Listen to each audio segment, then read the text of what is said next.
Y2K, Y2K. Is civilization going away? What will we do? I can't even think. It's hard to get by without fuel, food, and drink. Y2K, a solution is sought. Those programmers weren't as smart as we thought. What went wrong? I'd like to find out. They put garbage in, and now we may get garbage out. Y2K, Y2K. Can you believe what our leaders now say? They're on the alert in both country and city. They're talking it over.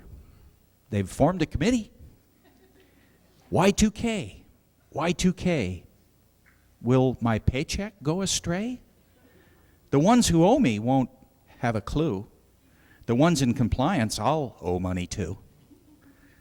Y2K. It's a problem indeed. If our government works at its usual speed, we can look to the future and safely say, they'll have it all fixed by Y3K.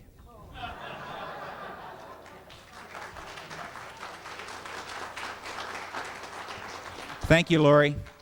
I felt that one was appropriate for our next speaker. Michael Lindemann has been a friend and a supporter of the Congress for a number of years now. As a matter of fact, he was one of the few people who in the very beginning reluctantly came to one of our events with the idea that it couldn't possibly work. You can't possibly get people together for 6 days or so at a time and have it work.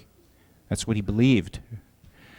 But about the middle of that event, he came up and he said, "Bob, I owe you an apology.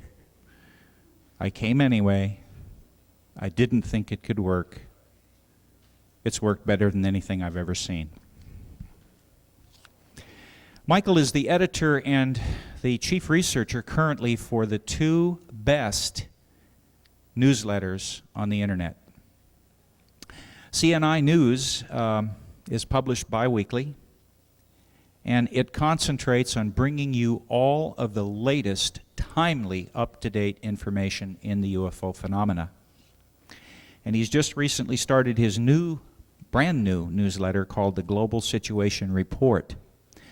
It's very much the same format, bi-weekly, but it concentrates on all of the important geopolitical events and hard scientific events that can affect the future of the world.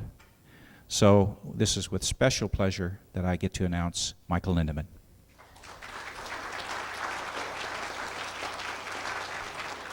Thank you, Bob. Thank you.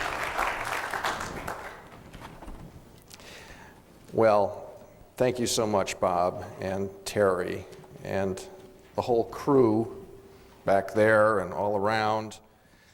Bob's right when he says that I was, I guess I could say, a little skeptical when he first said that he would try to do this sprawling, unprecedentedly huge conference. I said, well, gee, that's really ambitious, Bob, but I don't know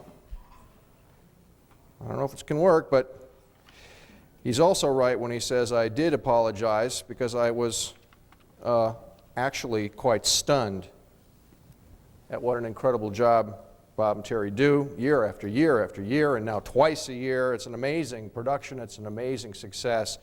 And it's become, for many of you I know, and for my wife Deborah and I also, an amazing community of people who often don't see each other except here, and it's always a pleasure. I'm very happy to be back. Thank you, Bob and Terry, for having me. The title of this talk is Millennium Trends, Y2K and Beyond. Now, most of you who have heard me talk in the past know that I can ramble on almost incessantly about UFOs. I'm not going to say UFOs again in this talk. You just heard it for the last time.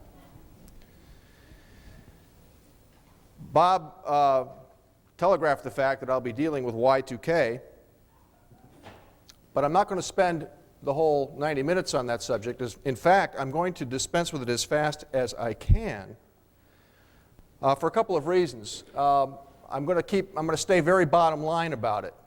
what we know about the condition of Y2K events now, here locally in the United States and globally, and what I think is a rational response on our part as individuals, and essentially leave it at that.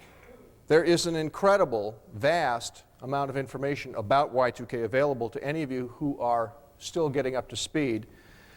Is there anyone here who has yet to think at all about Y2K? Is there a single person in the room in that category? One hand in back. Well, today's your chance. Anyway, most people in America have at least given it some thought, and interestingly, at least 1/3 of American families, according to a recent ABC poll, at least 1/3 of families are now actually doing some home preparation. That number should be larger, in my opinion. I believe it will be larger. But that means that 2/3 of the families that haven't done anything yet are going to have to decide pretty soon to do something if they're going to, and that means that we're going to start to see a kind of a rush on stuff, and that's the reason why I think, or one of the reasons why it's very important. For any of you who have yet to really get started and think you should, don't wait. Anyway, we'll get through all that as fast as we can, and then I'm going to spend the rest of the time on a kind of snapshot of trends that are shaping the human future, which is the subject, as Bob said, of my new newsletter, which actually is now in its 16th issue, is coming up on the 25th of this month, so it isn't exactly brand new, but I began it last January, and I'll say a little more about that later on. I have always called myself a futurist. During all the time that I was talking about UFOs, oh, there's that word again, all that time, I still called myself a futurist. That is a person who studies events and trends that shape the future. In Global Situation Report, then, I've gone back to my roots to talk about that very directly. But a futurist is not a psychic. I am not making predictions. I try my best to not be an alarmist. Nor am I a conspiracy theorist. I am not going to try to paint a large conspiratorial picture of why things seem to be going like they're going. I'm simply going to present you with a whole bunch of plain old ordinary facts. There is a picture in those facts, but you have to decide how you feel about it. Trends are not predictions. I'm going to be talking about trends. The future is not set, in my opinion, not at all. But as the Chinese saying goes, if we don't change the direction we're going, we will end up where we're headed.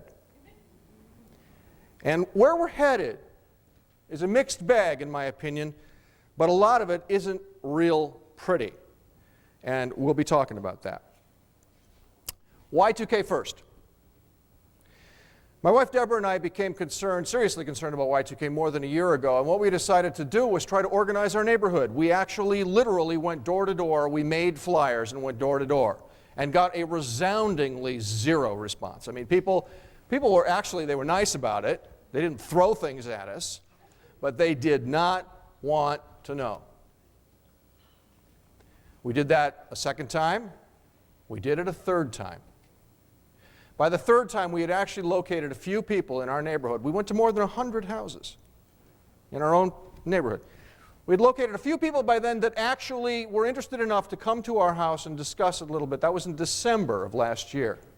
And we decided that, nice as these people were, we were working too hard and getting too little back. So we decided to organize the first citywide Y2K awareness meeting in Fort Collins, Colorado, where we now live. That happened in January of this year, and to our amazement, the place was jammed to the rafters. We had a turnaway crowd. The room was just not big enough. More than 300 people showed up, and the minute the word got out that we were going to do this meeting, all kinds of people from the city and county government jumped on, and they wanted to be there. In fact, they wanted to be the panel. And it was then that I found out And I was one of the first citizens in Fort Collins to find out that there actually was already operating a Larimer County, that's the county we're in, a Larimer County Y2K steering committee. And they hadn't told anybody. So guess what?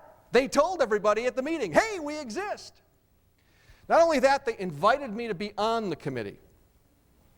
And so I have been, ever since, one of several citizen liaisons to the Larimer County Y2K Steering Committee. And I'm only telling you this to let you know that I've actually been somewhat involved in this. And I have watched with amazement and virtual desperation all the ways that bureaucracy at every level, local, federal, international, has tried to wiggle out of dealing squarely with Y2K and telling you that it's a serious problem. It is appalling. But that said, in my current assessment, Y2K is by no means as bad as you may have heard from certain individuals. There are people out there who are saying to you that Y2K, sort of in the tone of that little poem that Bob read, that Y2K is going to crash civilization as we know it. That is simply not true. Somewhere between these two bookends of absolutely nothing, meaningless, zero, and the end of life on planet Earth, somewhere between these two bookends is the truth. And because I am not a psychic, I am not going to tell you where the point is, because I don't know. And I don't think anyone else does either. There is a very broad consensus among people who are the most serious and most involved in dealing with the Y2K issue that we simply do not know really what is going to happen. But we know there will be a variety of things that are likely to happen, and our efforts have been in the direction of trying to provide as much upfront information as we can and some guidance in the direction of where to look for the problems and how to prepare in case of what happens. Let's start with the slides and just bring the light down just a little bit if we can. Now, that's interesting. I have two of them up there. Can someone tell me why that's happening? That's a very nice effect, but that's not what the slide looks like. Anyway, just look at the middle part of it. Maybe the video thing can be all right. Now, some of you may be chuckling about my little Y2K bug in the middle there. That was actually given to me just last week by an Italian friend of mine, and she gave it to me with the following comment, which I think is perhaps apropos of something. You Americans, you'll market anything, even disaster.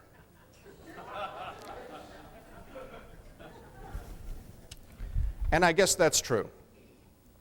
Anyway, there's my little Y2K bug. Oops, what just happened? Okay, here we go. This is a statement from Dr. Edward Yardeni, who's the chief economist for Deutsche Bank Securities. And Dr. Yardeni is, by any estimate, one of the most successful predictors of economic behavior in the United States today.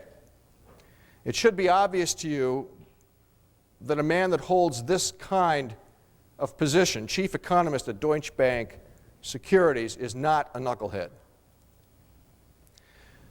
This statement, I'm truly amazed by the complacency about Y2K given the lack of good data. Given the lack of good data. The press has mostly recounted the happy progress reports without any further investigation or critical comment. They happily conclude that planes won't fall out of the sky, no one will freeze in the dark, and all other more plausible Y2K scenarios are lumped into the doomsday category and dismissed as far-fetched. And in a short statement, that encapsulates the aggravation that Y2K organizers feel, because that's dead on the money. A few basic points to consider about Y2K, to just frame it, give it some context. Now, these points come to you thanks to an open letter written to the United States Senate Special Y2K Committee, dated June 9 of this year, only, barely a month ago, from the Institute of Electrical and Electronics Engineers, their Technical Activities Board, Y2K Technical Information Group. These guys too, not knuckleheads at all. These guys obviously deal with this for a living, and these are some of the points that they make to the Senate Special Committee. Prevention of all Y2K failures was never possible. Y2K compliant does not mean no failures. All problems are not visible or controllable. Incoming data may be bad or missing. A lot of the data that we have on this is bad data, and a lot of the data we need is simply not there. Complexity kills. Y2K is a long-term, not a short-term problem. And that point was made at great length and with great articulation by the Naval War College, believe it or not, which has done a really quite sensational study on Y2K, in which they've basically shown that Y2K is this incredible complex thing which is far bigger than simply a technological flaw that can be and will be fixed at some juncture. They call it literally an archetypal architecture of the way the future is going to unfold. It's a completely different kind of problem. Nothing like it has ever happened on this planet before, as far as we know. And indeed, what is wrong with all the rosy scenarios about Y2K is this clunky concept that all you got to do is find the stuff that's broken and fix it, and then you're done. But that's ridiculous, because there are, at minimum, billions of things that can break. Billions. And they are everywhere, and they are all connected together. And that's just a fact.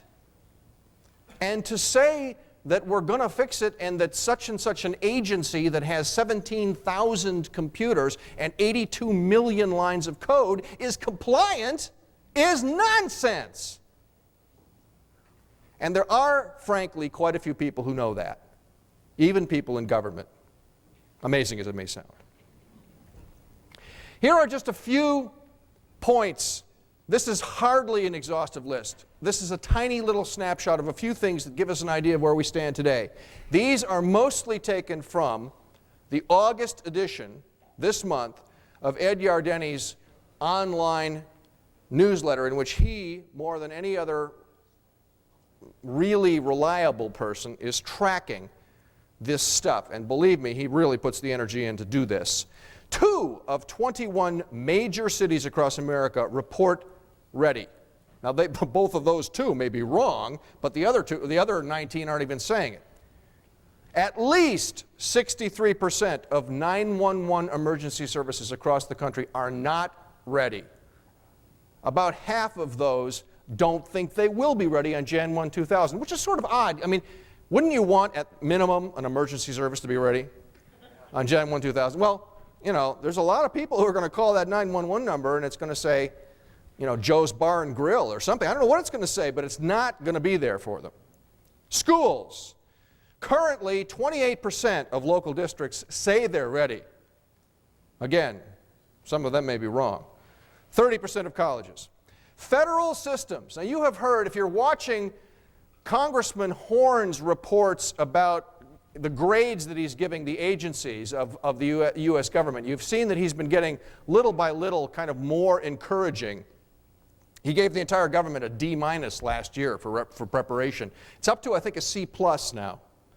or maybe even a B- in the most recent report. But he breaks it out agency by agency, saying that a lot of agencies are really quite ready, but some of them aren't quite doing quite as well. Some of the ones that aren't doing quite well are, Department of Defense, who's gotten pretty bad grades right along, and Department of Transportation hasn't done very well. Department of Energy has been rather depressing.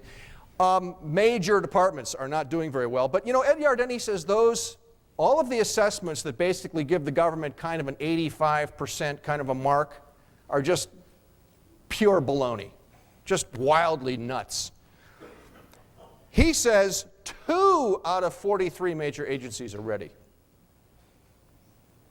And 27 are scheduled for completion in December 99 or at some unknown date. Now, December 99, I don't know how many of you are computer programmers. Hands? Couple. Well, anyone who's a computer programmer will tell you that one of the things that happens a lot when you're programming big, huge, complicated stuff is the due date kind of slips. I mean, if any of you are PC users and know the kind of the pattern of new releases for the Windows operating system, how the due date kind of slips, like by years. And so when you say, yeah, we got this system, it's got 17,000 computers and 88 million lines of code, we're going to be ready in December. We call it vaporware. Vaporware, I like that term. That's called vaporware. Okay, just a kind of a reality check here. Small businesses. From the very beginning of serious discussion about Y2K from the government, we have heard really, really serious worry about small businesses. And not for nothing. Many small businesses adopted early on a plan that they call fix on failure. Now, there are nations that have adopted that plan too. This is kind of scary. I'll get to that in a minute. Fix on failure says we don't have the time, the resources to go ahead and proactively fix everything we've got. We're going to take our chances that whatever breaks is not going to crash the company.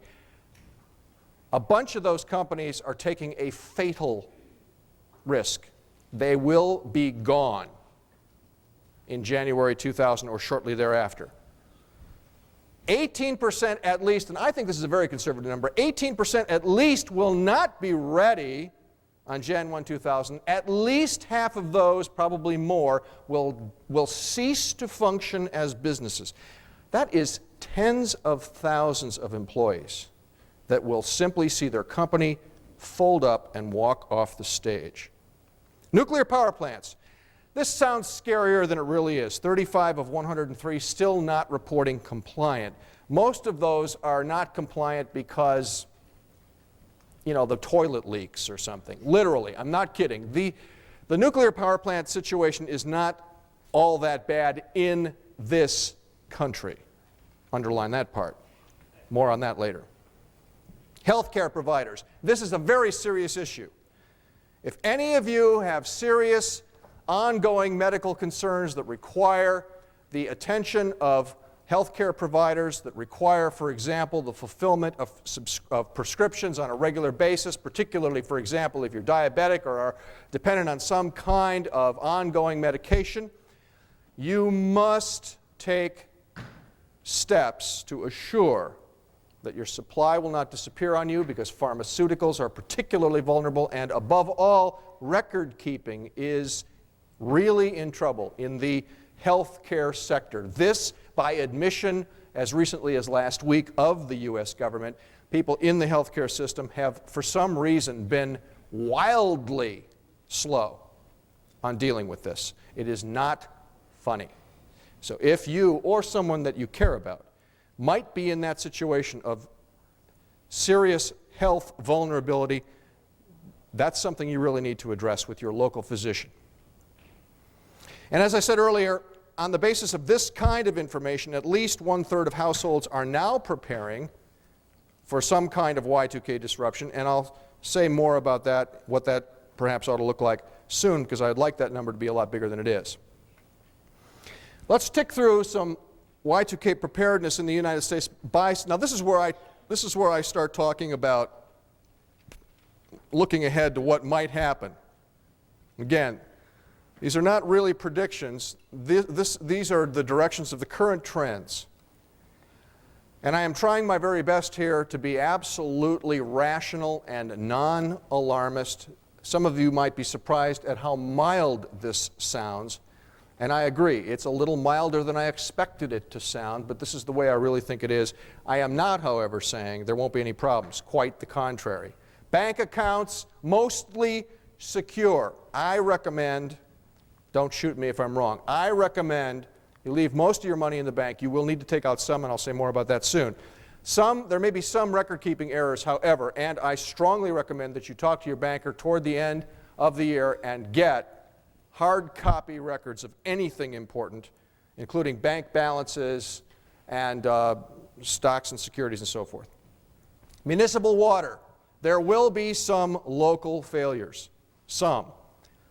Water systems, it's been very hard, and Ed Yardeni says this, it's been very hard to judge exactly what kind of problems still exist in the local water districts. And this includes, by the way, sewage treatment. We had a massive spill in Los Angeles when they did a Y2K rollover test, and a compliant sewage system, this was in April, a compliant sewage system compliant in quotes of course, in the greater Los Angeles area was supposed to just do the routine rollover test to make sure that they got the fix right, and guess what? They spilled 400,000 gallons of untreated sewage onto the streets of Los Angeles because the system just, well, you know, wasn't quite ready. Anyway, what can happen? The permutations of what can happen boggle the mind. You can't even imagine the kind of stuff that will break. Natural gas. Some shortages are possible. Hard to know where they'll be or how long they'll last. Natural gas may be, of all the various ways we provide power in our homes, may be the least of the problems. Electric power, there will be. This by almost everybody's estimate now. Never mind what you hear. Your particular electric utility is going to tell you that they are ready or will be ready. They're going to tell you that. A significant percentage of them are dead wrong. Take that to the bank. There are going to be blackouts or brownouts. Now, they are not all going to occur. In fact, a lot of them won't occur on Jan 1, 2000. A lot of the system breakdowns are going to occur on a rolling basis throughout January, February, into the spring, and even into the summer. This, again, by sort of general consensus. So the Y2K problem doesn't happen on Jan 1, 2000. It happens from now on until it stops. And it happens a lot in the first half of the year 2000. How bad will this be? Very hard to guess. I tell you, the grid will not crash. Most major municipal areas will not experience long, serious outages. A few might, but some of the more rural areas could have some fairly long and serious problems. And let's remember, folks, we're in the middle of winter. Middle of winter. Some places are very cold in the middle of winter. It's not a good time to be a week and a half, 2 weeks without electricity. Some people will definitely be without electricity sometime during the year 2000 for 1 to 2 weeks or more because of Y2K. That's a certainty. It may not be anyone in this room. This is one of those things we cannot pinpoint. Food supplies. Some shortages are likely for a number of different reasons. Some of it because food imported from some parts of the rest of the world. Some of those places are enormously vulnerable. There are going to be massive breakdowns in trade, in international trade. One of the most vulnerable things, it's going to break down like crazy. More on that soon. But that's one reason. Another reason is transportation. There will be major breakdowns. And some of the ways in which your food gets to your store, they're going to crash and need to be jerry-rigged back together again. That will happen too. I don't expect those shortages to be big or long, but they might occur. Medical services, already talked about that. There are going to be some disruptions there. Gasoline, some shortages are very possible. Higher prices, a virtual certainty. More on that soon because there is going to be, in my estimation, almost a certainty of a major global recession. Gasoline and oil prices are part of that picture. Government services disruptions, very likely in government services. Social Security, mostly secure. It's quite possible that there will be slow delivery of Social Security checks. Again, if this is something you're really, really dependent upon, you might want to take some remediation steps ahead of time, put a little extra money away, whatever it is, because even though a great deal of work has been done on the Social Security system, and that is a true fact, enormous effort has gone into making it compliant. Again, there's that we just don't know factor that could cause some trouble. Postal Service, what a nightmare. I don't know about you, but I hate the Postal Service. I mean, I think there are going to be some disruptions here. Whether that really affects you badly or not, hard to say. Stock market, look out. There's going to be a downturn in the stock market. I don't see how it can be avoided. I just don't see how it can be avoided. If you are living off stocks, give that some thought, because you may want to move your portfolio around. Certainly you want to talk to your broker, but if your broker says, don't worry, tell him he's an idiot, okay? I mean, don't mince words. Now, what about this whole international scene? Y2K has this giant international component. It's everywhere. Question is, what's that to us? Here's a statement made to the Senate on July 22nd, just a couple of days ago, by Jacqueline William Bridgers, Inspector General of the U.S. State Department. This is a fairly well-placed lady. Our assessments suggest that the global community is likely to experience varying degrees of Y2K-related failures in every sector, in every region, at every economic level. As such, the risk of disruption will likely extend to the international trade arena, where a breakdown in any part of the global supply chain would have serious impact on the United States and world economies. Her assessment is echoed by studies by the CIA and major banks here and abroad. Very, very serious disruptions expected in other parts of the world. Let's look at what we're talking about here. Here's a map. This is an exclusive Global Situation Report map, by the way, showing, according to assessments of the U.S. State Department, CIA, Ed Yardeni, and other authorities, just where the big, huge problems lie. If you see a big white area like this, it means it's off the scale. Anything that's green, that's the good part.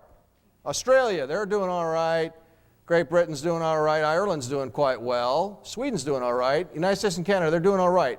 Now, by all right means the picture I've been painting to you about the United States. You know, sort of clunking along, kind of, things will fall down, but not catastrophically necessarily. That's what I mean by all right. So imagine what bad sounds like. Bad. Not good, anyway. The yellow areas.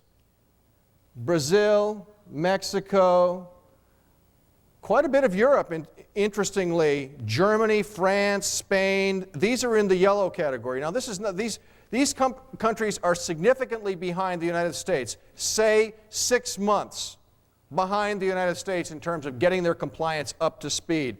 A lot more systems are going to break in those countries. Parts of Scandinavia, so forth. Then we get into the lighter red areas. This is where they're behind by like a year. And there are expected to be large, systemic, prolonged, serious breakdowns. India, Saudi Arabia, Egypt, Turkey, Venezuela, places like that, South Africa. Now, why is that important? There's a couple of countries there that might ring a bell with you. What is it about? What is it about Saudi Arabia and Venezuela and oil? Big problem possible there, folks, big problem. Now, let's talk about this big, sprawling, grotesque red area here. That's the former Soviet Union. and pretty much everything else in that part of Asia, and of course all of China and most of Indochina and Indonesia and so forth, and Nigeria, another oil supplying country, by the way. This is where things are just, you don't even want to hear about it. We're very, very serious here. These countries are in big trouble. This by everybody's estimate. Even the Russians are saying so with startling candor. But when you talk to the State Department or the CIA, they're saying, oh, Lord, have mercy. These places are in serious trouble. Now, one of the reasons this is a problem for us is because there are going to be a lot of people in this country who poo-poo this literally until December 31st, 1999. But they're going to turn on the news that afternoon. And they're going to hear what Y2K has already done to this part of the world. Why? Because of that thing called the International Date Line. You see, the beginning of Jan 1, 2000 here is the morning of December 31st over here. Think about it. We're going to have about 15 to 18 hours of being awake and watching Y2K literally march across the world toward us like a train.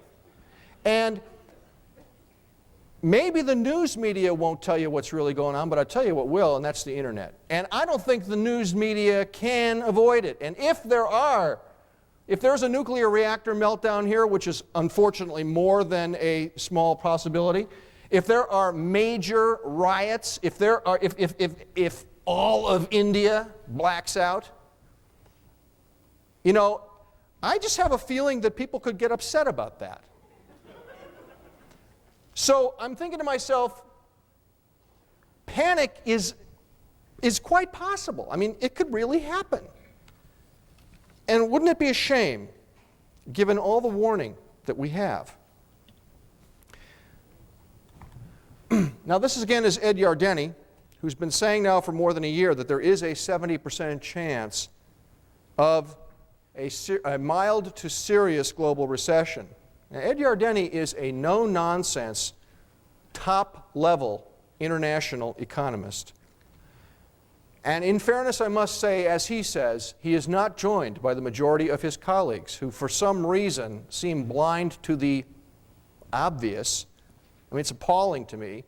When you even line up the little bit of data you've seen so far, and that's real data there, that's not guesswork I just showed you. How in the world can you not imagine serious effects, lasting, systemic effects on the global economy? How can you not see that? And Yardeni is going, hey, you guys, how can you not see that? Why am I standing out here alone saying what I'm saying? Are the rest of you idiots, cowards, or what? And that's really what it comes down to. So these are kind of the numbers that he currently is saying. These numbers are as of this month, by the way. He adjusts them from time to time. This is as of this month. Minor disruptions. This is the 5 economic scenarios he sees. Minor disruptions, business as usual, a 10% prospect of that. Same impact as the natural disaster, sort of like getting hit by a tornado.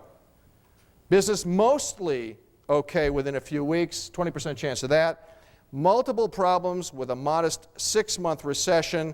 Real gross domestic product down 1.5% to 2%, 25% of that. Major global recession lasting 12 months, maybe longer. Real GDP down 2 to 3%. Stock market down 30%. 40% chance of that, in his opinion. And a depression lasting 2 to 5 years, which of course is what some of the real doomsayers are saying. People like Gary North saying, you know, we're headed for a virtually limitless depression. I don't think so. Yardeni doesn't think so.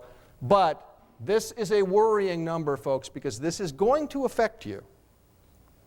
If we have a serious global recession with a 30% crash of the stock market, and that number could be bigger, by the way, et cetera, et cetera. Okay, well, you can see the shape of the picture here. All along, we have been getting clear, unequivocal signals from the United States government, particularly from the man I like to call President Clinton's Y2K happy face man, John Koskinen, who is the chairman of the President's Council on the year 2000 conversion. And I think we should bring him up on charges in January 2000. I think this man is criminally negligent, but that's just me. He has basically been saying all along in various ways, what we're really worried about is public panic. We're going to muddle through here. We just don't want everyone to go off half-cocked. If people start hoarding, why, there'll be a problem. As recently as July the 29th, in a public statement, he said this: if we get a couple 100 million Americans doing anything different, John, we're going to create economic problems. Anything different, like pulling a little money out of the bank. Anything different, like buying extra soup. What is this man thinking? He is thinking that if we do the absolutely rational, sensible thing and do a little preparing at home, we are the problem. And that is astonishing. But that's the way it really is. Think of Y2K preparation as insurance. The truth of the matter is, you might get through January, February, March of next year and go, why did I buy all this soup anyway? But there are going to be people, and they could live literally next door to you, or they could be you. And they're going to need that stuff, and they're going to need it badly. They're going to be in the cold and the dark, and they're going to find that buying gasoline is a dicey proposition, that stuff that they depend upon at their health care is gone or hard to get, that their phone lines are down for a period of time. There are all kinds of things that can and will happen to Americans just like you, and that could be you. And that, after all, is why people get insurance. Not one of you gets in your car in the morning and goes, I think I'm going to have a fatal crash. But if you are a responsible adult following the law, a very sensible law, you are insured because you know that crashes happen. With even the slightest amount of good fortune and good karma, they won't happen to you ever. But to be uninsured is a bad idea because you know they happen and you know this is going to happen. Folks, if you leave this room not knowing this is going to happen, you haven't been here. This is going to happen. So to not prepare is not good sense. My idea of preparation, and this is the advice that my wife and I are following, this is not drastic stuff here. I'll tell you a little quick story. 6-7 months ago, we thought the electrical situation was going to be worse than we now do. We went out and we bought a generator. We bought a generator. And then in June of this year, we looked at everything we knew up till then, and we said, you know, we should take this generator back. We could use the money. We got a full refund. We just took the generator back. That's just us. I don't think you need a generator. Some of you may already have one. You know, no harm, no foul. You might be the smart ones. But there are things you should have because they're not hard to get, they're not real expensive, and you'll sure be glad you have them if you need them. It's better to prepare and not need the plan than to not prepare and need it real bad, okay? Water, 1 to 2 gallons per person per day, or a good purifier, but frankly, I'm partial to just putting water in some big 55-gallon food-grade containers and saying that's it. Basically, our measure on that is that one 55-gallon drum is enough water for one person for 1 month. That's a little bit heavier than most people advise. I think you're going to be happy to have the extra water because it means you can actually bathe occasionally and stuff like that in case you are without water. How long? That's your call. The American Red Cross says a few days to a week. I think that's a tad short, personally. But we've been adjusting our number. Currently, our number at home is 1 month.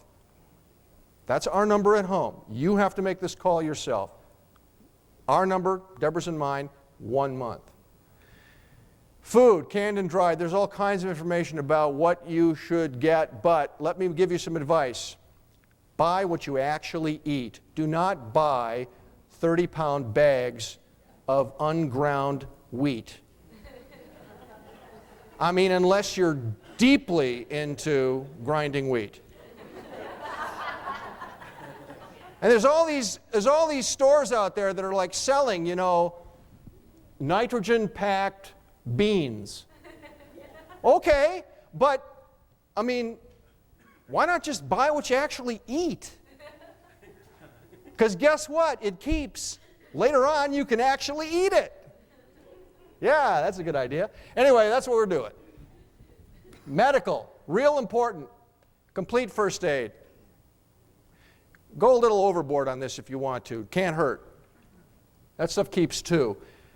And especially if you are in need of any kind of pharmaceuticals on a regular basis, stock up. And if that means prescriptions, go and talk to your doctor and do not take no for an answer. Electric. This is a keep it simple, stupid kind of a thing. Flashlights, radios, lots of batteries. Simple stuff. You want a couple different kind of flashlights probably. At least one good radio. Now you can go a lot further than that. There's all kinds of stuff you can get. Again, on the internet and books and so forth. If you want to go longer on this, if you want to like really get into this, there's all kinds of stuff you can get. I'm just giving you something that's really simple. This is good advice. You should do this, and if you want to do more, God bless you, do it. But you can get that information. Heat. I left out one really important thing. I was late. I was tired when I did this. Right here should be warm clothes. Literally. The line of first defense, if you are without heat, is warm clothes. Make sure that you have warm clothes, plenty of warm clothes, for several changes of warm clothes for every person in your home. And then after that, if you have a fireplace, make sure you've got wood. Do not burn wood in a gas-burning fireplace. There are going to be people who do this. It's going to burn their house down or kill them. It's a bad idea. Don't do it. There's a product called Alco-Bright, which is a very good product for heat. If necessary, you can buy it at camping stores and stuff like that. There are stores popping up everywhere. Check into this little product. It's almost like high-tech sterno, but it's certified to be safe indoors. Candles are good, but they cause fires. Candles should be your last resort for heat and for light. Obviously, they're no good for heat. Flashlights, 1,000 times better than candles. I'd say stay away from candles if you're planning on, especially if you have animals in the house or kids in the house. Camp stove for cooking only. There are going to be people who die because they try to heat their home with their Coleman stove, and that would be a tragedy. In power outages, winter power outages, the number one cause of death is asphyxiation by carbon monoxide. That's a true fact. Don't be a statistic. This is the kind of thing that kills people. If you're going to use a camp stove for cooking, use it sensibly with ventilation, use it minimally. Pets and livestock. This is important, especially if you have large animals. They need food and water too. You need to help them be prepared also. Cash and savings, very important because, especially because of my opinion anyway, that there will be major economic repercussions throughout the year 2000. Putting away cash savings now is one of your most important lines of defense, having that extra cash. I really do recommend it. Even if you don't buy all this stuff, by all means, put away extra cash. And try your best to enroll your friends and neighbors in at least some level of preparation because, after all, if you're prepared and they're not, there is a problem. And community preparation is vastly better than lots of little islands of preparation in a sea of ignorance. And unfortunately, there's a lot of that going on. Our efforts to organize our neighbors have been, as I told you, somewhat depressing. However, I do see improvement there. And so some energy on trying to bring your friends and neighbors into the picture, and loved ones too. If you have older parents, for example, who might be vulnerable, I really do believe that the time is now to try to enroll them in being at least minimally prepared for Y2K. More than this, I would like to refer you to the many books, and certainly if you're on the internet, the vast amount of good information on the internet, including information that I have posted at my website, a great deal of information. I'll give you my website at the end of this talk. But I'd like to move on, and I'll take questions about Y2K not after the talk, but tonight at the cocktail party. I will be happy to talk with anybody at any length about all of this. I've got a lot of other ground I want to cover here. Now, I showed you the little Y2K bug a little while ago. I want to show you a different bug now.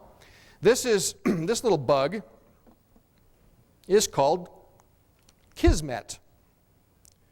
Kismet is a robot. And I think Kismet is a delightful symbol of kind of the weirdness of the world we're in. We are attempting, now by we, in this particular instance, I'm talking about the humanoid robot project at the Massachusetts Institute of Technology. There's a lot of people building robots these days. This guy, they're trying to build robots that are actually intelligent. And by that, among other things, they mean robots that have emotional response.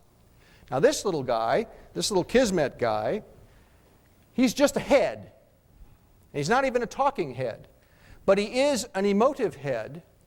He changes his facial expression depending on what she says.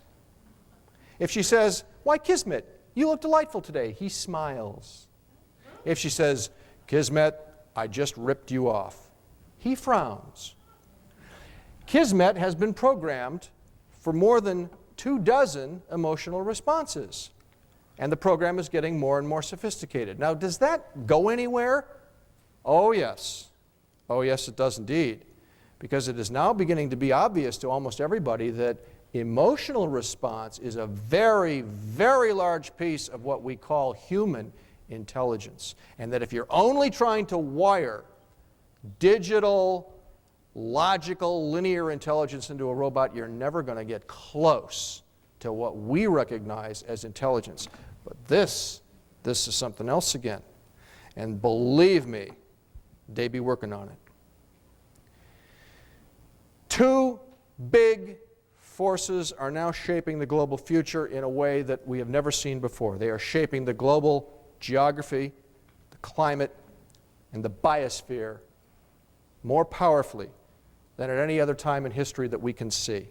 And those two forces are human population growth and human technology, particularly energy technologies. I'm going to run through a lot of information very fast now so that we don't go way overboard on our time. But I want you to just see some of the trends that are operating in our world today. Some of this will not be a surprise to you, but the overall picture may startle you a little bit. Human population growth continues to grow very, very fast. This year, probably in October of this year, there will be 6 billion people on Earth for the first time. By 2050, there will be 9 billion people on Earth. And that's assuming the trends continue, but that's a significant slowdown in growth. At the same time, energy consumption will increase 45 to 65% on this planet in the next 50 years. How that energy is made is a very big part of whether or not our world stays livable or becomes unlivable. Average temperature will go up. Global climate change is real, make no mistake about it, and the temperatures are going up. Anything you've heard to the contrary, I'm sorry, I simply disagree, and so does all the data that I know about. The temperatures are going up 2 to 4 degrees Fahrenheit in the next 50 years, more after that. Does that matter? A lot. It matters a lot, and we're already seeing consequences of it. At the same time, per capita food production is going down. This is now a solid year-by-year trend. The turnaround happened in the early to mid-'80s. Per capita food production was going up. The so-called Green Revolution, however, is over, long over. Per capita food production is now going down, and how to reverse that is a real big problem. Per capita available fresh water is a newer problem, but it's a very serious one, and it's going to be the source of major wars in the years ahead. This is going down, and no one has an answer for this. Not at all. The closest answer that we have is something along the line of desalination, and that's not a good answer yet. And of course, forest cover and species diversity is going down catastrophically. We are now, according to a report issued literally last week, we are now in the midst of the 6th great global mass extinction. The last mass extinction occurred 65 million years ago. You've all heard about it. It probably was caused by an asteroid strike. This is the first time that a global mass extinction has ever been caused by a species on the planet, and that's us. We are now destroying life at a rate which will cause the extinction of approximately 70 to 80% of all species by the year 2100. Think about that. 100 years, 70 to 80% of all plant and animal species gone forever. That's serious stuff. Human population growth is at the root of a great deal of this. How fast is human population growing? It took all of human history to reach the population of 1 billion people in the year 1804. It took 123 years to reach 2 billion people in 1927. It took 33 years to reach 3 billion people in 1960. It took 14 years to reach 4 billion people in 1974, 13 years to reach 5 billion people in 1987, and 12 years to reach 6 billion people this year. We will reach 7 billion people by the year 2013, 8 billion people by the year 2027, 9 billion people by the year 2050. And that is actually a slowing growth curve. The world population, given current trends, will top off at 9.5 to 10 billion people late in the coming century, unless large events force a major decline. Where is the growth occurring? Here is a chart that shows you very plainly. The larger and brighter the arrow, the more growth. There are places literally where population is going down. Interestingly, population is going down in Russia. It's going down in Japan. It's going to be, overall, the next 50 years, approximately even, or about at zero population growth across virtually all of Western Europe. The United States will grow somewhat. We'll probably be at about 358 million people in 2050. But most of the rest of the world is going up a lot more. In some cases, as much as 250 or 300% in these places. Most of Africa, all of South Asia, so forth and so forth. China is the only nation on earth today, wrong, the only nation last week that had over 1 billion people. On August the 15th, 2 days ago, India joined the exclusive billion people club. 2 countries now on earth, 2 single countries with 1 billion people each. Here's something interesting. Look at this curve for me, and now look at this curve.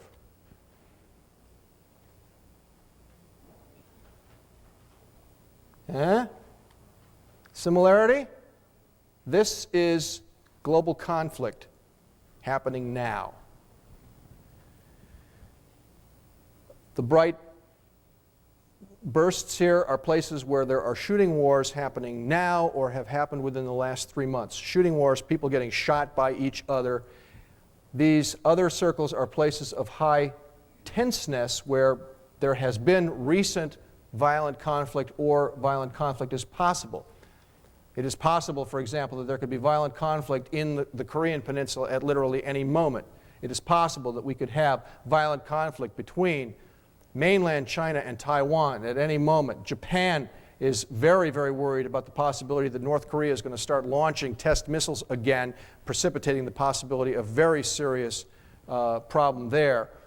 I'm not talking about nuclear war here, folks. I'm talking about regional conflict, which is the shape of conflict tomorrow, regional conflict. It is likely, in my opinion, and the opinion of many others, that we will stay away from nuclear war for the most part. I don't think we're going to have anything other than the remote possibility of a nuclear terrorist accident that will not precipitate war. We're not going to see nuclear war in the coming century, but we're going to see a lot of people killed in regional wars.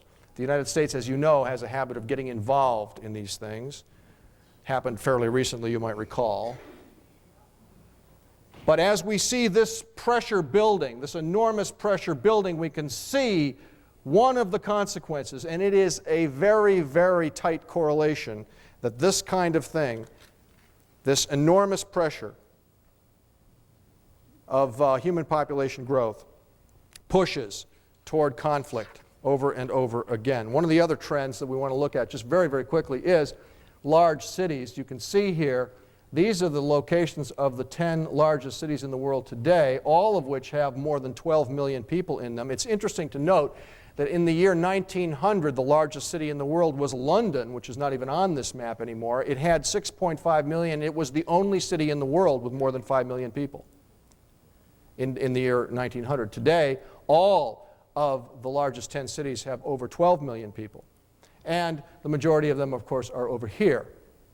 And one more thing to note, the majority of them, though not all of them, are on coasts. Mexico City is well inland, Beijing is inland, Lagos is somewhat inland, all the rest are on coasts. Does that matter? In a minute, you'll see why it does. The other big part of the global trend picture is technology, but most especially energy technology and the way we use energy. We are using energy at an unprecedented rate. The question is, will we continue to use it at that rate or not? The answer seems to be, yes, we will, and per capita energy consumption will go up, not down. You might have thought it would go down, but it will go up, and here's the reason.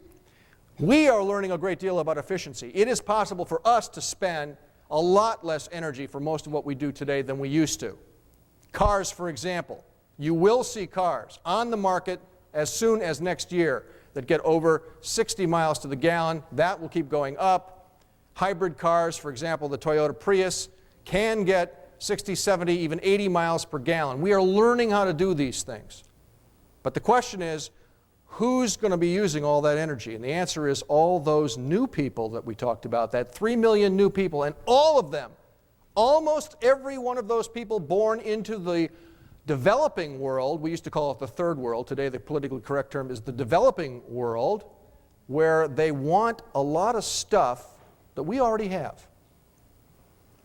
Therefore, per capita energy consumption goes up. Well, okay, where's the energy going to come from? In the world as we know it today, it's going to come like this. There is an alternative I'll show you in a minute, but this is where it's going to come from if things don't change, and I don't see that they are, to be honest with you. This is how it's going to go. This is oil. The number one source of energy today is oil. Oil production has to go down within 10 to 20 years. It has to go down. The oil is in the ground, at least a lot of oil is in the ground. It is becoming increasingly expensive to get it.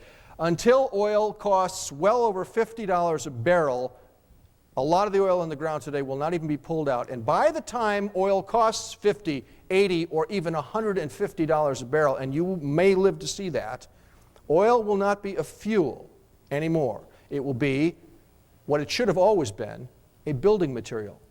Nature's most elegant and marvelous building material. Well worth $150 a barrel. But to simply stick it in a gas tank and burn it when you can get it for $12 a barrel, that was one of the great crimes against nature and against our society, indeed. But this is what's going to happen. It's going to go down. This is hydroelectric. Hydroelectric has to top out. It has to. There just aren't a lot of rivers left that you can still pull energy out of. We are pulling an enormous amount of energy out of hydro, but as you can see, it's a lot less than oil, and it has to top out. Let's look at these here. This is biomass. A very large number of people in the world depend on biomass for their principal fuel, and by that I mean they burn wood all over the world. Why is that important? Because they kill forests to do it. Now, I'm not saying that they're bad people, hardly. That used to work when there weren't so many people. One of the principal causes of global deforestation is the fact that more and more people are dependent upon wood for their principal energy. That has to go down for two reasons. There's a very strong push against it from the ecological community, but the bigger reason is we're literally running out of forests. And so one way or the other, it's going down. And this curve right here I'm happy to say, is nuclear power, which is on a curve to extinction. Nuclear power will be gone from this planet by 2050. That's a very high likelihood. It is steadily down from here on out. It has already topped out. This is a downward curve. Thank heaven for that. This curve right here, this is a promising curve. This is combined wind and solar. Wind and solar is growing at an enormous rate. Thank heaven. It's about time. But as you can see, it currently accounts for absolutely nothing on the global energy economy. That's a true fact. In fact, it isn't possible to show you on this size of a scale just how little it really is. It's less than 0.1% of the global energy economy today is accounted for by wind and solar. However, it's growing very fast. If it grows heroically, and I'm talking about, now think about this, I'm talking 20 to 30% per year for 50 years. This curve can go up like this. Now that would be unprecedented growth in an energy sector. I hope it happens, but it will not be the solution to our energy problems, not by a long stretch. So where's the energy going to come from? Only two places it can come from, according to conventional wisdom. This is natural gas, and this is coal. Both are in abundant supply all over the world. Both are well developed, easy to use. There is a difference. This is, among available fuels, relatively clean. This is hideously dirty.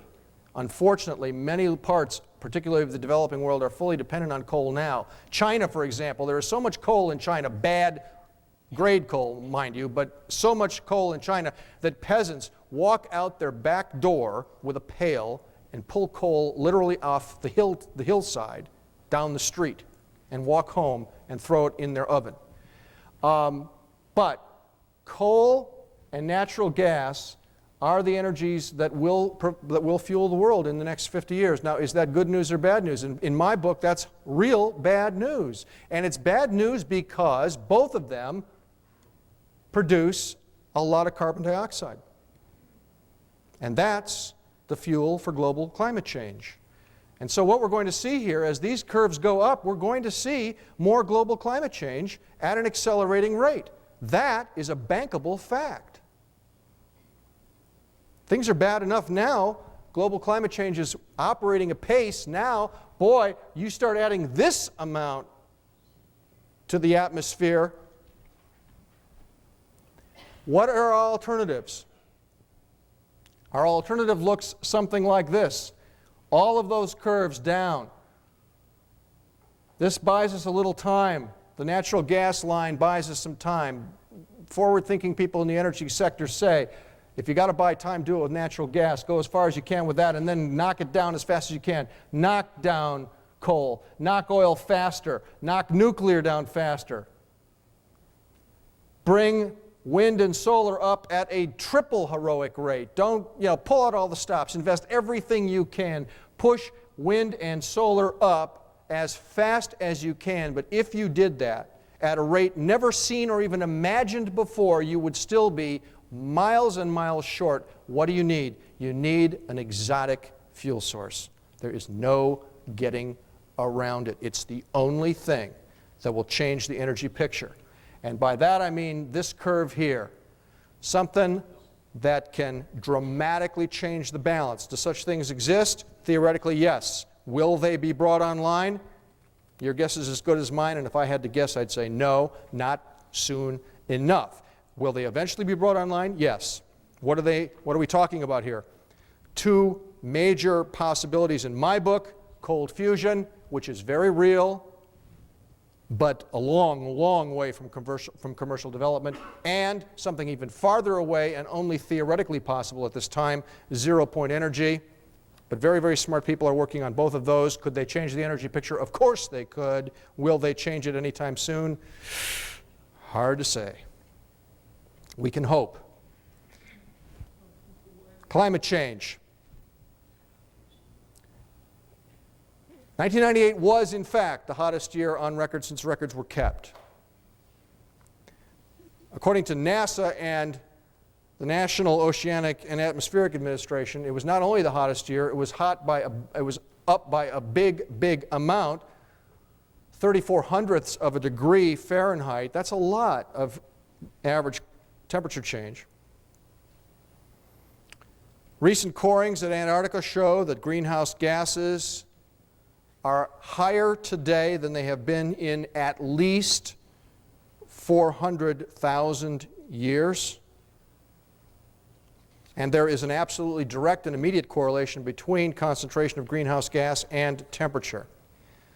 I could spend a lot of time on that, but I'm not going to because we're getting short on time. I simply want to tell you that the mechanism of global climate change is becoming apparent to everybody. Even George W. Bush noted in public the other day that he's beginning to understand that climate change is real.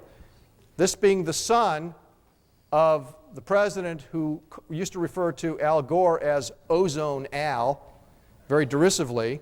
Now, you know, politicians are politicians, what can I say? Gore is far from perfect. But, point is, this is no longer a secret. This is no longer controversial. Climate change is happening, and you are seeing storms around this country and around the world that are just one of many indications of what climate change can do. There are other things, of course, that climate change can do. Sea level rise and coastal losses. This is one of the biggest things that even the American Red Cross now worries about. The greater incidence of very serious superstorms, sea level rise and coastal losses. The American Red Cross, in a statement issued on June 24 of this year, warned that we are heading into a time of super catastrophes of this type. I mean, the American Red Cross is hardly a radical organization. I showed you that all of those big, huge cities are on coasts, and that's exactly what bothers the Red Cross so much. All those people at coasts where the actual elevation is like 5 feet or 10 feet, where storm surge can take out literally millions of people. Millions of people in a storm surge can be at risk. Will this happen? Yes, folks, it will happen. I could spend a lot of time on this, and some of our other speakers probably have talked about it, but there is, of course, obviously a trend toward capital concentration. By that I mean more money in less hands. Capital concentration is very real. It is a trend that is extremely strong and robust. It is continuing. And along with it, more widespread poverty. This is another thing that the Red Cross pointed out. Most of the new 3 billion people born on this planet are born into abject poverty. Not 1 in 1,000 is born into even a middle-class home, never mind rich. Perceived scarcity and regional conflict up. Perceived scarcity. Scarcity, of course, is in the eye of the beholder. I know that, you know that. But perceived scarcity is up and will keep going up for millions and millions of people. And that is the formula for regional conflict. I'm talking about scarcity of like basic stuff like water and food and land to grow your crops. Now I want to take a different tack here, just trying to paint a picture as fast as I can. In fact, I should be done real soon here according to the clock, but I'm going to keep going for just a few more minutes. Because there's another whole side to this picture. I've shown you some of the very robust, very strong global trends that can affect human beings literally all over the world, that will affect us in various ways. There is another side to the picture, a lot of developments in technology. Some of them are actually very, very promising, but they will be unevenly distributed. Many of the people in this room, most of the people in this room are in the good part of the curve. We're people, it's hard for us to even contemplate how privileged we are in the global scene. How privileged we truly are to even have the choice of spending your time here is a privilege that you probably don't even think about when you think about what's going on in the rest of the world. But it is a privilege. It is a privilege for me to be able to take time off and even speak to you. It is a privilege for you to be here, not because I'm here, but just because you've got the time and the wherewithal to make that decision. Most of the people in the world have no such thing. One of the ways in which the distribution of privilege shows itself most strongly is in human life expectancy. And here there's a dramatic difference between the haves and the have-nots. For the very poor of the world, and I'm talking about close to half of the world, human life expectancy is going down. And by the way, this is an extremely optimistic number. I could have said 50, I could have even said 40, because there are some countries in the world today, including specifically countries in Africa, where because of the incidence of AIDS, human life expectancy is going down at a catastrophic rate. For the average person, in particular the developed world, and that includes a lot of Latin America, certainly all of Europe, North America, Australia, a lot of the world, average life expectancy is certainly going to go up for a lot of reasons. The next 25 years, it will not be at least a bit unusual for the average human being to live well over 90 years, healthy and productive, not decrepit and barely making it. Well over 90, maybe even as high as 100. But for the people of privilege, the people who can afford what technology can actually offer, human life expectancy within the next 20 years, in my opinion, will be well over 120. And it will go up from there. It has been said, and I happen to think it's true, that the first person known, now there may be some secret people out there that I don't know about, but the first person known to live over 200 years may be alive today. There are lots and lots of radical, almost spooky medical advances coming. Cloning of bone, tissue, and organs from one's own stem cells. This is already in the pipeline. Within as little as 5 to 10 years, it will become possible for a person, for example, who has bone cancer. If the cancer has not metastasized, the bone can literally be removed from the body, a new bone grown from their own tissue and inserted. This is going to be regular medicine pretty soon. Organs, they're even talking about, in recent medical reports, growing a new liver for a person with terminal liver disease, even growing a new heart from a person's own tissue. What does that mean? No rejection ever. These things are actually possible. The immortality enzyme, they're talking about various kinds of, there's an enzyme called telomerase that actually causes a cell, an individual cell in your body, to literally count down to a point where it stops replicating. When it stops replicating, it dies. When a lot of cells in your body die, you're dead. That's it. But you can now manipulate, or they, whoever they are, these, the great proverbial they, can now manipulate telomerase, and it is becoming possible to contemplate that we can actually tell cells not to die. Don't die. Keep going. This could mean radical life extension in a way that we've never even thought about before. The cure for most cancers is definitely in the pipeline. No question.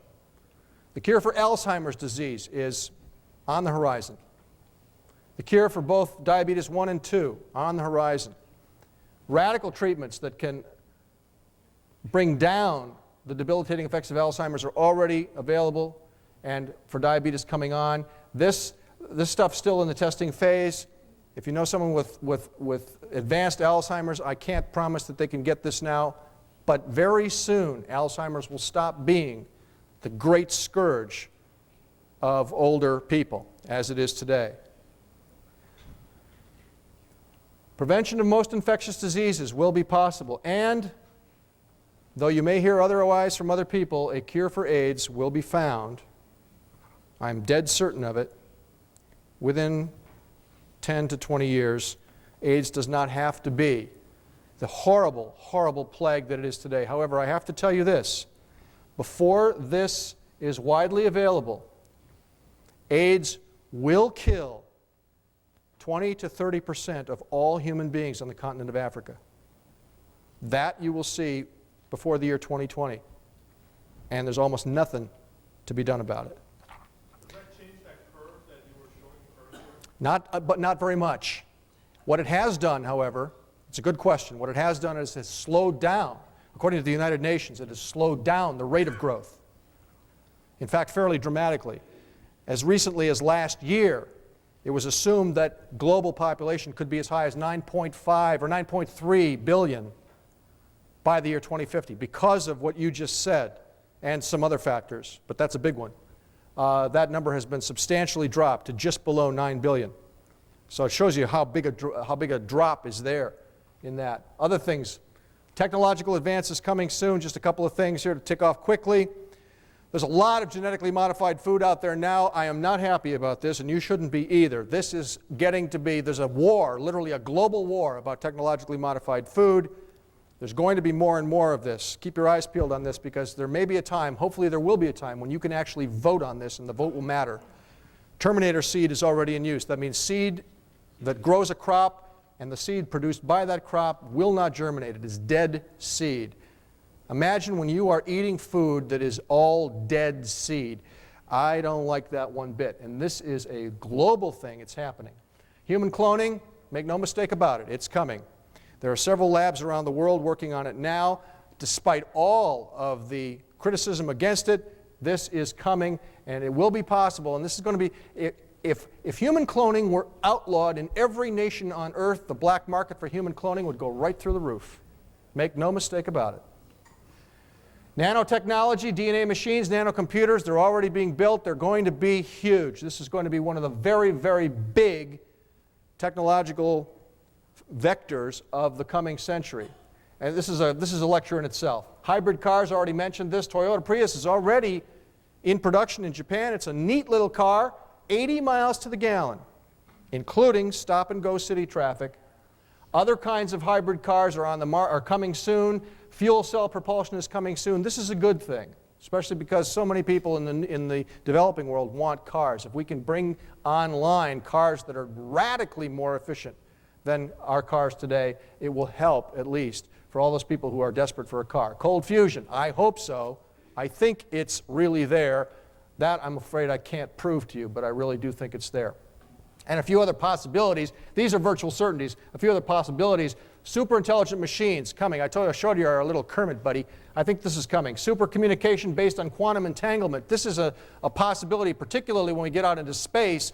We're going to want to be able to have instant communication. Is this possible? Yes. It could absolutely dramatically change the communication, the way we communicate. Quantum entanglement, it's a whole big, okay, two particles have a spin lock.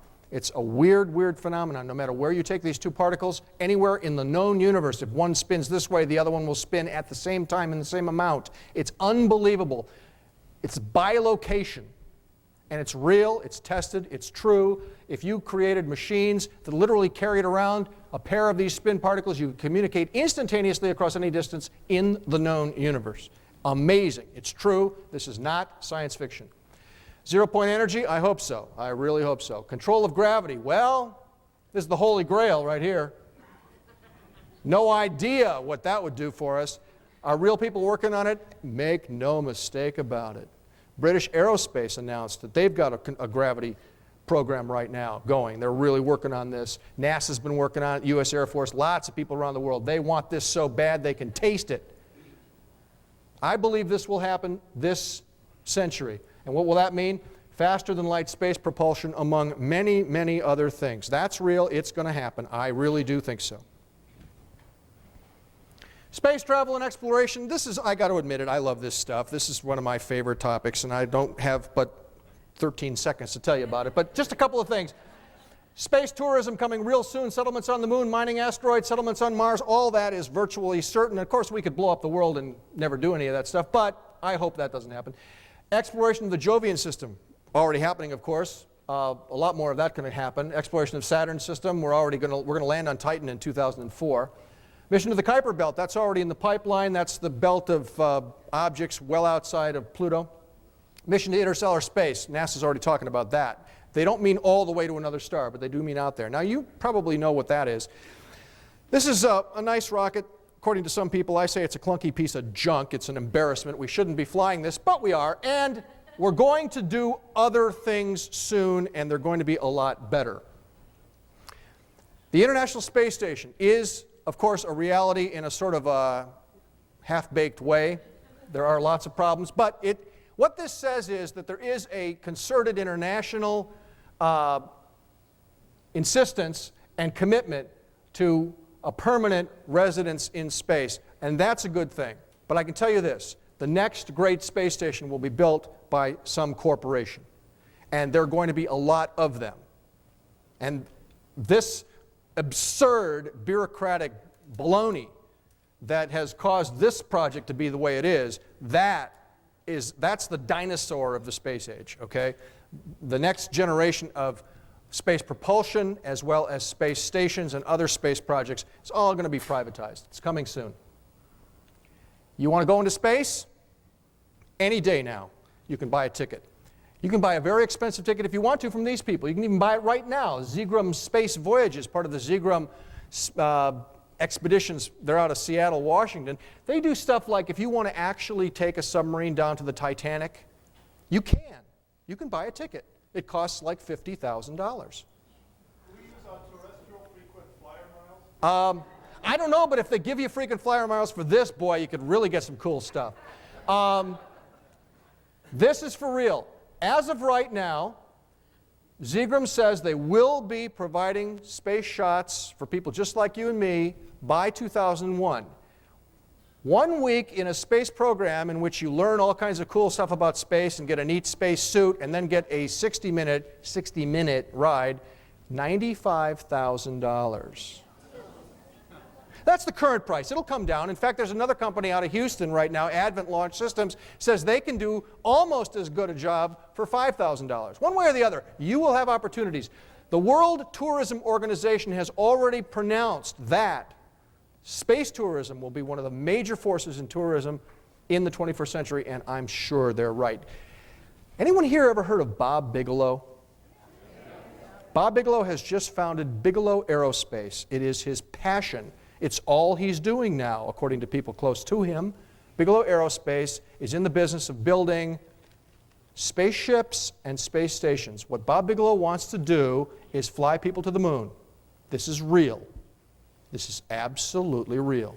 There's another consortium consisting of Virgin Airlines and Daimler Chrysler and Hilton Hotels. They are going to build Hiltons in space. The Japanese have already announced that they're going to have, if all goes well, they're going to have a hotel on the moon by the year 2017. My wife and I are already talking about doing our 50th anniversary on the moon. I want to, I really do. I admit it. Maybe that's really bourgeois, but you know what, I want to do it. There is this guy here, the Lunar Prospector just crashed into the moon. It was a controlled crash just a week or two ago. And it had done a lot of good work on the moon. One of the things it had done is found a lot of evidence of the possibility of water at the South Pole. What they had tried to do by crashing it at the South Pole was actually kick up a cloud of water vapor that could be observed from the Earth. That experiment, to the best of my information, failed. It did not work, but that does not mean there's not water on the moon. In fact, the likelihood is there's a lot of water on the moon. Will that matter? It sure does matter for people who want to build bases on the moon, because carrying water is one of the biggest expenses of any space travel. If there's water on the moon in the form of water ice, which a lot of people now believe, it is going to fast-track the building of bases on the moon. Well, what about Mars? Right now, the Mars Global Surveyor is doing an exhaustive mapping of the planet Mars. There's going to be a continuous cycle of Mars missions. And as Vince DiPietro said yesterday, there's a lot of resistance to sending people to, the moon, to Mars, but my belief is, one way or another, that resistance will be broken. If it is not broken within the bureaucracy of NASA and JPL, it will be broken by international consortia, private enterprise, and so forth, because people want to go to Mars. Make no mistake about it, and people will go. This is a little picture of a program that Vince DiPietro talked about briefly last night. This is the Mars Direct program put forward by Robert Zubrin in an absolutely wonderful book called The Case for Mars. If you're even remotely interested in Mars, run right out and get this book, The Case for Mars. It's a great book because it explains exactly what Vince said. You can go to Mars a lot cheaper than people used to think. A lot cheaper. And they want to go, they want to go so bad. So, again, I'm just blasting through this way too fast. You know, but in the end, and you know this as well as I do, all this cool stuff in space, it all comes back to planet Earth. I mean, our planet is imperiled by the way we are and how many of us there are. And we're looking at a time of absolutely historic and unprecedented change. This is a certainty. We can already look ahead into the years that almost everyone in this room will be alive. We can see it coming. There are going to be dramatic shifts, many of them not happy ones. Enormous numbers of new people born into abject poverty, enormous numbers of superstorms, enormous numbers of natural calamities, enormous numbers of conflicts, enormous numbers of disease vectors, despite the fact that we can do all this marvelous technology, and it's all true. We can. But the distribution of that technology will be very uneven at best, and the cost of it will be very, very large in terms of ecological damage, in terms of what is paid by the rest of the people who aren't as privileged as we are. And so as I look at the world out there, I come back to this sense of what is our responsibility here? Can we afford to be complacent as we look ahead to a world that has these trends in it, that has these perils in it? And my answer is no, I don't think we can. I think we have to really reassess. I believe that this can be the fulcrum of our transformation, individual and collective. I believe that we can see in the trends here, which are absolutely factual. This is not hocus pocus. We can see the picture of the world we are creating unless we choose to create a different world. And I believe we can do that, and I certainly hope we will, and I'll certainly try to do my part. I'd like to keep sharing with you. And the best way I can do that, because this is what I do all the time for a living, this is my work, this is what I do, the best way I can do that is through my 2 newsletters, as Bob said. Every word I've just told you, I have published in the last 6 months in Global Situation Report, an online newsletter. Those of you who have heard me speak on UFOs in the past know that I also publish CNI News. If you are online, and that's important, if you are online, if you can get email, you can get these, and I'd like to invite you to get them. I'm offering a special price, either or both. I'm offering an unconditional money-back guarantee. If you don't like them, if they're not as good as I say, and I say they're great, by the way.